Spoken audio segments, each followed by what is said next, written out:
This is JD Raenbeau, the artist of the paintings here in the primary gallery at Clamp. The exhibition's been on display for a few weeks. We still have a couple weeks left, and we thought it would be a good opportunity to gather together and learn more about you. Okay. So tell me more about where you grew up and when you started creating art seriously. So I grew up on Long Island, and I would kind of like lock myself in my room making art when I was little. How little? And like maybe 5, 6, 7. Oh, okay. And my parents quickly realized, oh, he like drew this elephant. And then I'm gonna bring up my grandma because she got me my first art lessons when I was 7, maybe. Like private art lessons? Private art lessons outside of school. And I continued to take art with that instructor for up until like high school.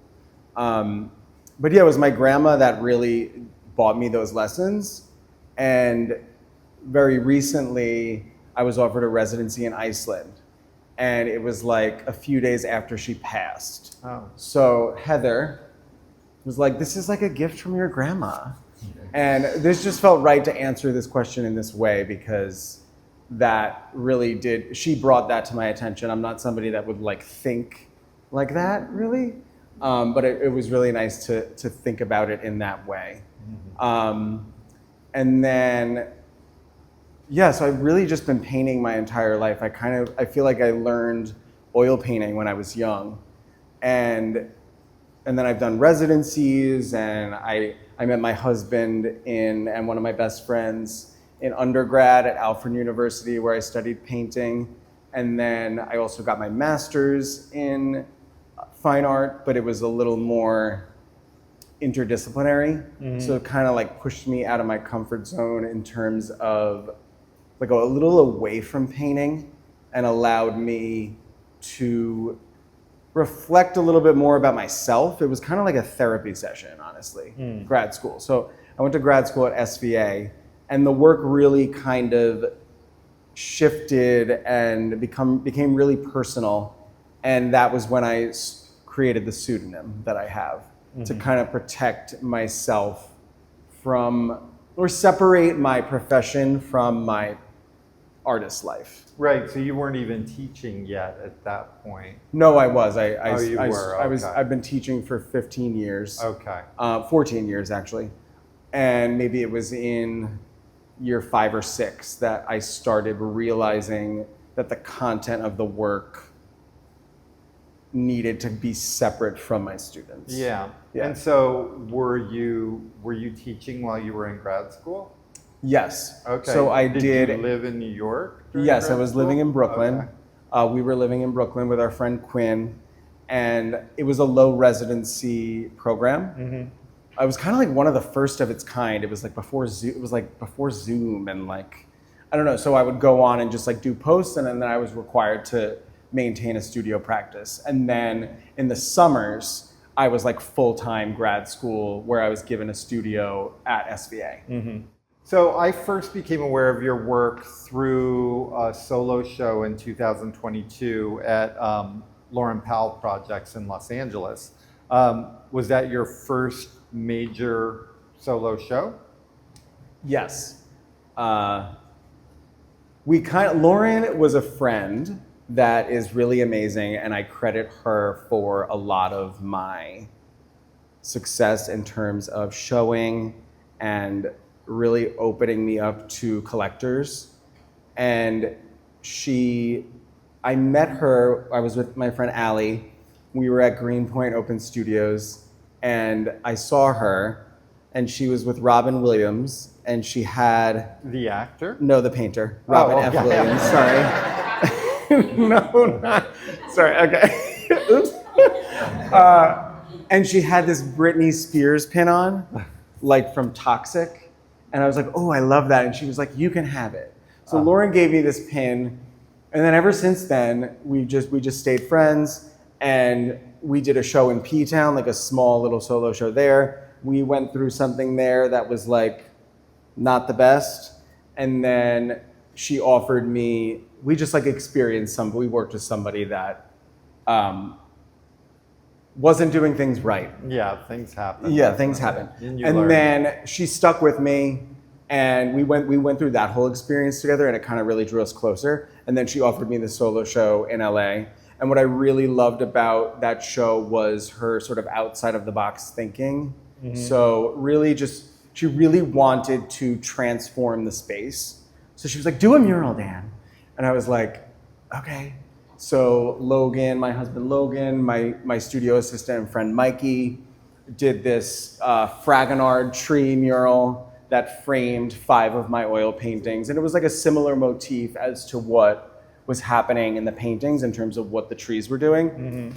And then I hung florals from the ceiling, like bouquets of flowers. And it was like in July, it was super hot in LA. So when you walked into the gallery, it kind of smelled like a florist. It was cool and refreshing. Yeah. Yeah. And it's appropriate that we're standing in front of this particular Yeah. painting talking about that exhibition because the gallery has a wonderful collector who saw that show. Yeah, and then I guess maybe he had already purchased work by you by the time that show happened. He purchased was work from that show. Oh, okay, great. Yes. Yeah, his name is Ron. And Ron was the person who ended up acquiring the biggest painting from this show, which is standing in front of us, titled Canopy. Yeah, Ron has continued to support my work, and we've become friends. He's a great guy, and I really appreciate his support. Yeah. Logan and I both do. I know he's like very close to you as well. Yeah, he's a friend as well, yeah. Yeah. And I'd be remiss not to mention Lissa Rivera, who's an artist and a curator who is friends with Lauren, who also alerted me to your work from that show. Because she stumbled into the Yeah. show because like her car broke down or something. Oh, is that how she came across it? I think. Yeah. And then she stumbled into the show in LA, saw all the work, told Ron he would love it, and then he started acquiring the work. Yes, Yeah. exactly. Yeah. Yeah. So that's how things happen sometimes. Yeah. The artists helping other artists. Yeah. Absolutely. Yeah. Can you explain your process for us a little more? From spending time in the gardens around your house out on Long Island with your husband Logan, to getting ideas for your paintings, your use of photography in your work, etc. Yeah. Yeah. So I think the process starts when I moved. I think, well, the work really changed when we bought our home. How long ago was that? 2016? 16. And for years, I just went up to the garden, obsessively taking photographs of the lighting, the flowers, the overlap, just like the wildness of the space, and really starting to observe the life cycles of flowers. And my husband, Logan, is a garden designer. He's an artist. He designs like mostly native habitat gardens out east on Long Island. And I think I honestly credit him for teaching me everything I know about flowers and their life cycles. And I even know like Latin names of flowers now. I mean, I'm not that good, but like I can name a lot of flowers.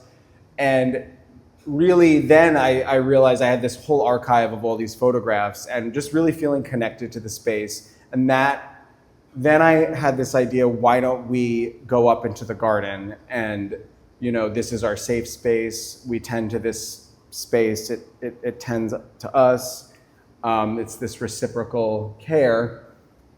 And I was like, hey, Triona, a friend of mine, was like, do you want to come over and take photographs of Logan and I in the garden? And I kind of want this. I kind of want da-da-da. And she got up in the garden and photographed us. And we started building this archive, and I've continued to do photographs in the garden. So I always, and at night with just us, or photographing Logan in these ones this past spring. And that's really the beginning of it all. And a lot of times I take those photographs and I overlay them together in Photoshop. And I'm really kind of almost given the composition already digitally. And then when I go to paint, I can really take wild risks with color and mark and texture and detail.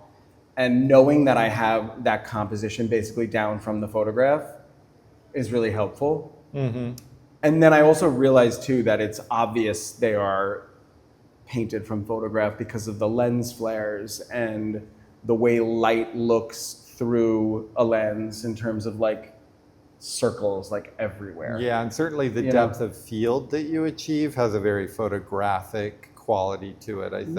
Yeah. Thank you. I like to play with that depth of field in terms of what is in the foreground, what is in the middle ground, what is in the background.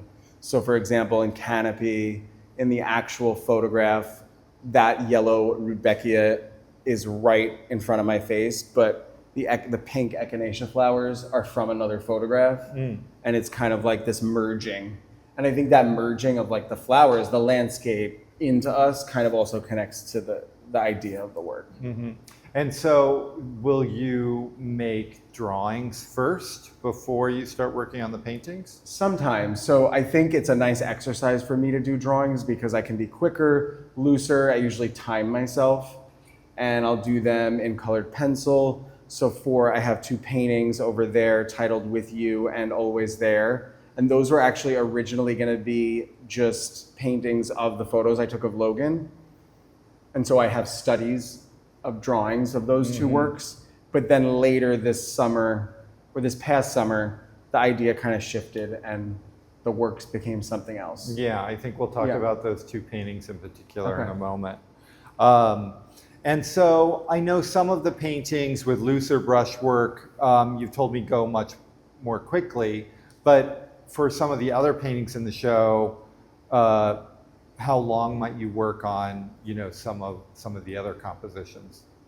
So this one was the first painting I did while I was at the Golden Art Residency this past summer. And I wanted to just do a quicker, looser study and use a bunch of new colors that I had never used before. So this I did in like 1 or 2 days, like a few hours.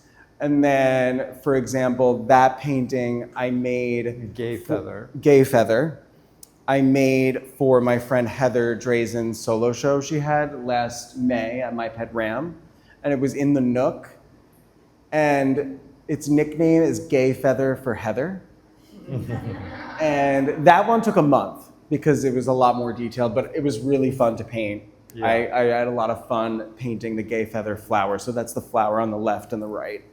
And it felt really exciting. The energy was great in it. It felt like it was from the movie Encanto or something. I don't know. It was kind of crazy, really intense. Yeah. But it took a month, that one. I think talking about Gay Feather in context to Odalisque is good leading into the next question I had for you. Okay. Because I wanted to talk about how your work changes over time. I think the style of those 2 paintings are quite different from one another, and maybe that's something you can talk about.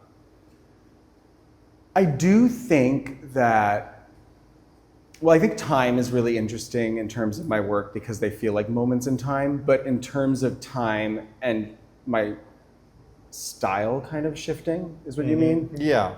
I see a tighter realism in Gay Feather as opposed to something looser like Odalisque, which is more recent. Yeah. So also Heather will just be like, make that edge softer. And so I actually literally paint now in this way where I make an edge and I'm like, will Heather say to soften this? And then I'll know if I need to or not. And that was part of another question I had about the influence of your friends and yes. How that happens. So a lot of people in this room are really important to me and have influenced my practice. And so I feel like that is really a part of the community, and it's connected to the idea of the work, his chosen family. But constantly getting or looking for advice and feedback is always really important to me. And so you invite people into your studio while the paintings are still in process? Sometimes I do, but a lot of times it's just like literally texting What do you think of this, the anatomy of this, or how do you feel about that color? And oftentimes people will say, because I work sometimes in a way where I work like across the surface like this. So I'm working on one section and the entire other section is white. And do you sketch it out in pencil or something? Pencils on there, yeah. And then oftentimes friends will say, cover the entire surface first and then we'll fix that problem, or then we'll address that issue. And then I do, and then I go in and make changes. But others are also done in layers. So I have like kind of a few different processes in terms of how I work. Yeah, and these are all oil paintings. Oil, yeah. So you've already mentioned one residency in Iceland that you attended. No, I'm attending. Oh, that you are attending. This July. Oh, okay, great. I mentioned, oh yeah, but that's what I meant, yeah. Oh, okay, Yeah, great. yeah. Can you talk about other residencies that you've attended and what influence that's had on your work? Should I talk about where, like how one residency influenced this one? Yeah. Yeah, okay. So this was made with Golden's custom fluorescent oil paint. So I went to the Golden art residency this past summer in July. Where is that? New Berlin, New York. Okay. And the factory is up there also. That's where they make all their paint that they distribute across the country and internationally. And they're just a really great family. Emma Golden runs the residency. Mark and Barbara Golden also do. Mark Golden owns Golden Paint. And, you know, I spent years really looking for fluorescent oil. So Allie Miller, a friend of mine, and I discovered, how many years ago? Like 5-6 years ago, maybe more, a color from Holbein called quinacridone opera, and it was the closest thing we could find to fluorescent oil. Now they've made acrylic fluorescent paint for years now, but sometimes we use that as an underpainted. yeah, and you could mix quinacridone opera with like a little Indian yellow and get something that appeared fluorescent. And then 2 summers ago, I met Heather Drazen at the Vermont Studio Center, and she had this whole other archive of fluorescent oils that I had never heard about. And so I was really starting to tap into this color palette, and then I was able to go to Golden, and they made these fluorescent oils that weren't released yet, and they were just really amazing to work with. Really like beautiful texture, like the body of them was perfect. I loved them. So a lot of the paintings in the show are actually made with their fluorescent oil paint. Yeah. Yeah. So some of the paintings are nighttime paintings where you illuminated yourself and Logan with lights and gels, right? Yeah. Are those the only ones that use the fluorescent paints, or do they show up in some of the daytime? They're in Pieces every too. single one, I believe. Oh, okay. Wow. Yeah. Well, maybe not Odalesque. Might not have any fluorescent in it. Okay. But I always find myself mixing a little fluorescent into a neutral color. Because let's say a fluorescent red versus a cadmium red, what they do when you add them to a neutral color is so different. And so it's this whole other color spectrum. Okay. Yeah, and the whole show is so high-keyed and bright. It kind of sparkles. So that makes sense. So I was going to ask about these night paintings that are a bit more psychedelic. And the shift into that, it sounds to me, came directly from the residency. Yeah. Okay. Yeah, so this painting is titled X. So I titled it X because it's quite literally an X in terms of its composition, but then it also felt X-rated. So I was just like, let's just call it X. And it's really intense in terms of its color. I feel like it pulsates. And we took this photo in the garden at night this past summer, I believe, or spring. 2 light wands were on from both sides, and then we had a tripod. And so I was running back into place, pressing the button, running back into place. And then as soon as I got the photograph, I knew that I was this is the one I'm going to make. Great. Yeah. So now we're standing in front of With You and Always There. And I wanted to come over to these two paintings in particular because I wanted to talk more about Pajama and Paul Cadmus in particular and their influence on your work. Most people are probably already familiar, but Pajama was a group of artists working collaboratively with photography in the early to mid 20th century. And they were Paul Cadmus, Jared French, and Margaret French. But yeah, let's hear what you have. So, as I said earlier, this photo of Logan and this photo of Logan were originally going to be just painted, my photograph painting the photo. And then I had done a presentation, I think, for Golden, and I was really just starting to think about Paul Cadmus for some reason. Had you seen him in a show? Yeah, like I've seen or... his work. Like I've seen Sailors and Floozies, the painting. Is that at the Whitney? No, it may be. It might be. I've seen it, but like nothing stayed with me really. Like it was like I remembered him, but then I discovered his painting Jerry, and then I feel like I knew about Pajama, but not enough. So they're really new for me.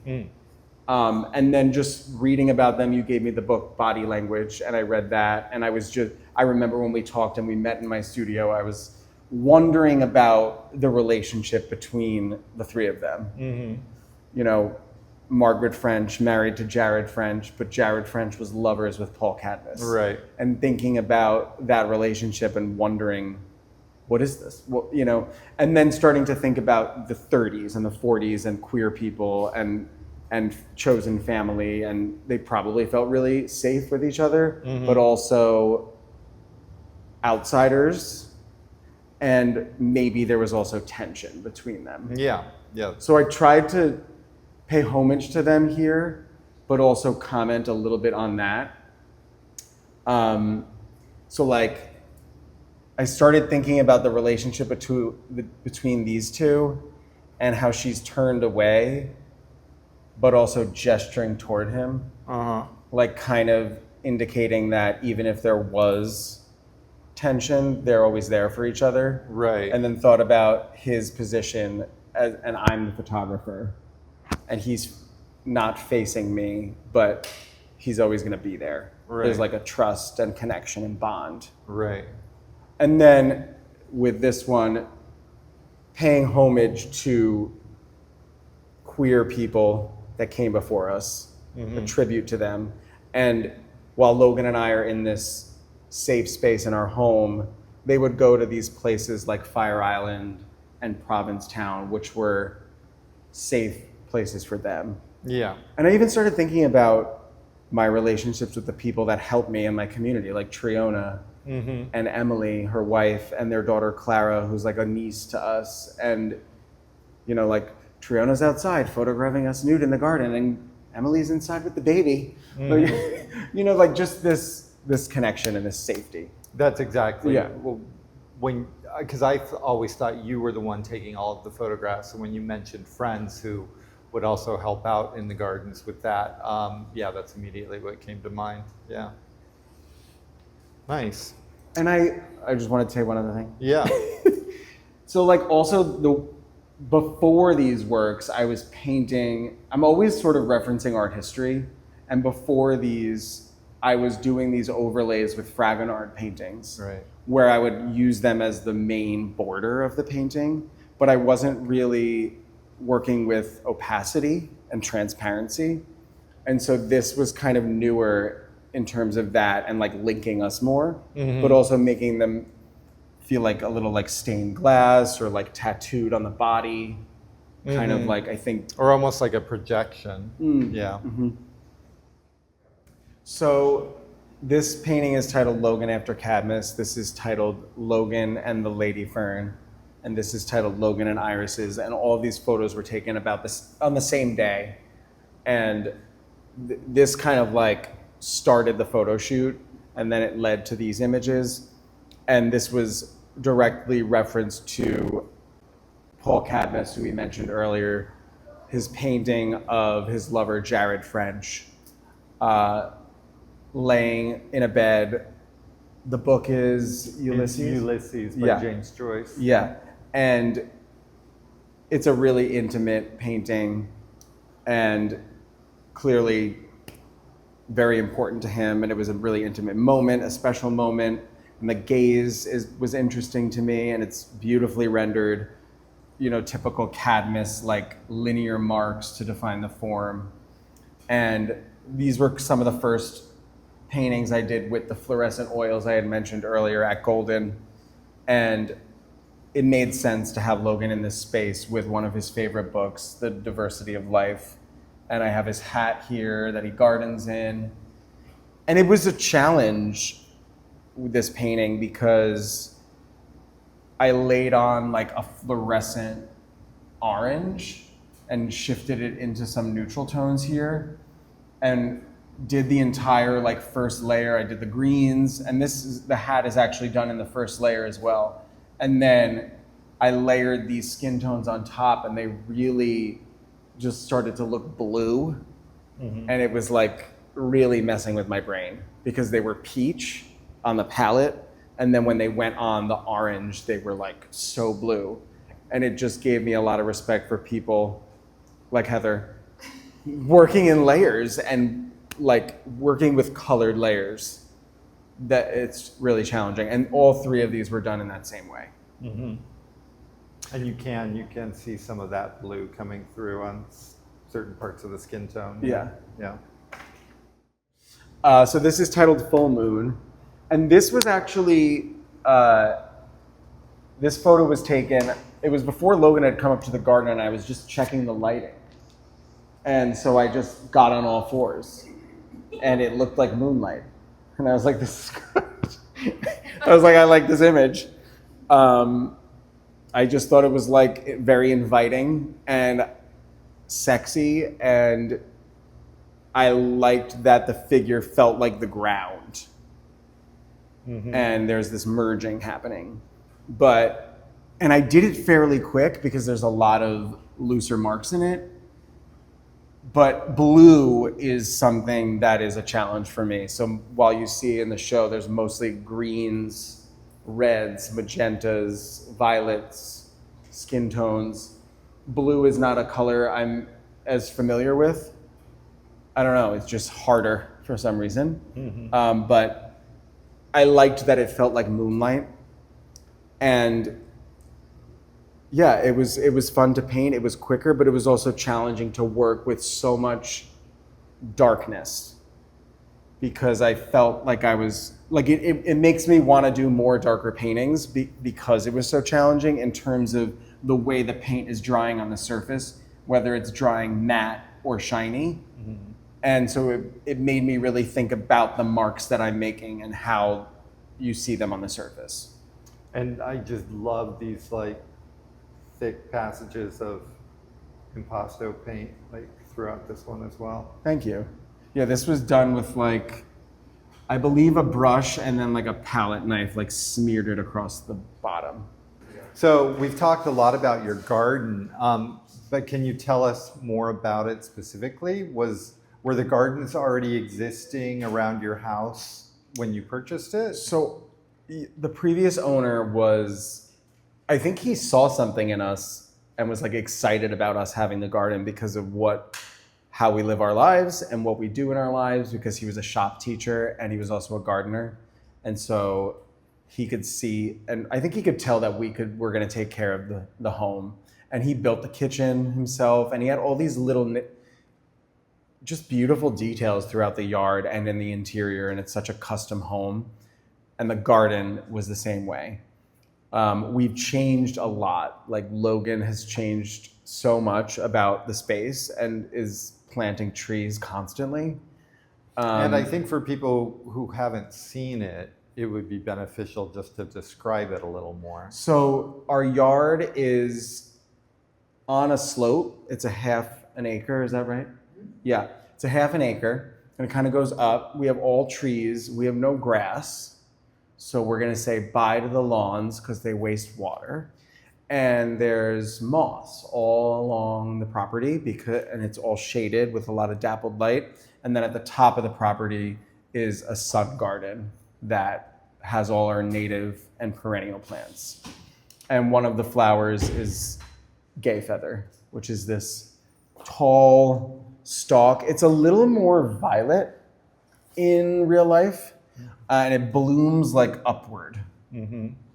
And like I said earlier, this was really fun to paint. Lots of crazy marks. I'll like rub off little sections to reveal like a stained surface underneath. And I made this one kind of like across this way. This is our cherry tree hanging from the bottom, and then we have an arbor back here. These are like stalks from hostas, I believe. And then just a little dappled light in there. This was 2 photos overlaid together. So the one photo of the gay feather I merged with the photo of Logan and I. And I'm sure they're like children, but do you have any flowers or plants that are more special to you than others? Our peonies are really amazing. They're out now, but they're so fast. And they just go like this. So like this year I started bringing a few of them inside. And they just smell amazing. And then our roses, but we don't see them as much because of deer pressure. So we're also having to adapt our space to the wildlife because of like what's going on in Long Island in terms of like expanding, building, and how it's affecting us in our home. Yeah. So I just recently did a painting of a rose, and we don't see it as much. So then it also kind of connects to time too. Because I did another painting a while ago of a Monarda flower, and it's this like maroonish red, like spiky flower that we no longer see. So now I look at that painting and think of the past and like time, a specific time when we had it. Lovely. Well, thank you so much for the exhibition, first of all, but for the time here telling us more about you and your process. I appreciate it. Thank you. Thank you. Thank you.